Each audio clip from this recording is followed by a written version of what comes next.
कोरोडा X6 graphic designing के इस course में हम टूल्स के यूज़ को देख रहे हैं। तो इस लेक्चर में हम अट्रैक्ट टूल को देखेंगे। दोस्तों, अट्रैक्ट टूल जो है वो भी हमारी जो शेप और ऑब्जेक्ट की आउटलाइन पे वर्किंग करता है। जैसा कि हम पिछले काफ़ी टूल देख चुके हैं जो हमारे आउटलाइन पे वर्किंग करते हैं।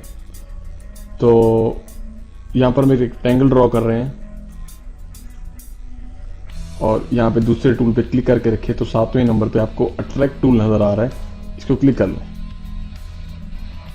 जैसे अट्रैक्ट टूल सेलेक्ट करेंगे उससे रिलेटेड जो है ऑप्शन बार में उससे रिलेटेड प्रॉपर्टीज़ आ गई हैं, जहाँ पर आप उनकी सेटिंग कर सकते हैं। या निब का साइज़ है, आपके ब्रश का साइज़ टूल का 1 इंच है, 2 इंच भी कर सकते हैं।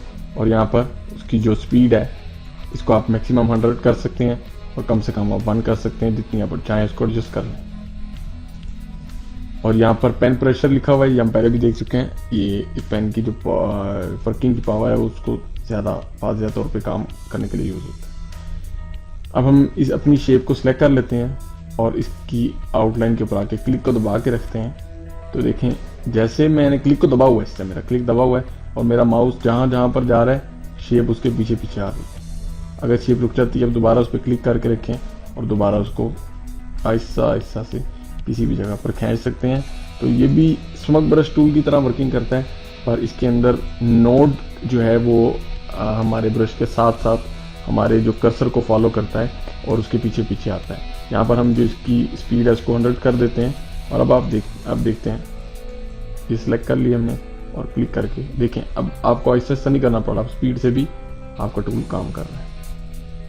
तो ये देखें, यहाँ तक हमने इसको खींचा है, वो ऐसा आगे आगे जहाँ जाके ब्रीक हो गई है और इसके अंदर से इस तरह का इफेक्ट आने लग गया। तो आप इस तरह का इफेक्ट ये अट्रैक्ट टूल से पैदा कर सकते हैं। और ये अट्रैक्ट टूल यही है कि हमारे जो नोड्स हैं वो हमारे कर्सर की तरफ अट्रैक्ट होते हैं, उसके पीछे पीछे जाते हैं। हमने यहाँ पे एक लाइन ड्रॉ की हुई है, अट्रैक्ट टूल ले लिए और अब इसके ऊपर हम वर्किंग करके देखते हैं। ये देखें, अभी जो लाइन है ये आपस में यहाँ से सीधी थी, अब वो सीधी नहीं रही बल्कि वो नीचे आके हमारे कर्सर को अट्रैक्ट करती हुई वापस फिर दोबारा मुड़ के उस लाइन के साथ मिल रही है। तो आप इससे भी काफ़ी इफेक्ट्स पैदा कर सकते हैं और काफ़ी चीज़ें डिज़ाइन कर सकते हैं। ठीक है, तो इस तरह से ये हमारी छोटी सी वर्किंग काम आ गई। तो आप जब अपने काम कुछ कर रहे हो, कुछ अपना पर्सनल काम कर रहे हो, कोई डिज़ाइनिंग या कुछ लोगो डिज़ाइनिंग या कुछ भी ऐसा डिज़ाइनिंग से रिलेटेड काम कर रहे हो, तो आपसे कोई शेप ना बन पा रही हो, तो अगर आपका इन टूल्स पर कॉन्सेप्ट क्लियर होगा और आपको याद होगा कि भाई किस तरह का इफेक्ट लाने के लिए कौन सा टूल यूज़ होता था, तो आप डायरेक्टली उस टूल को जाके सिलेक्ट करके उसको बआसानी यूज़ कर लेंगे।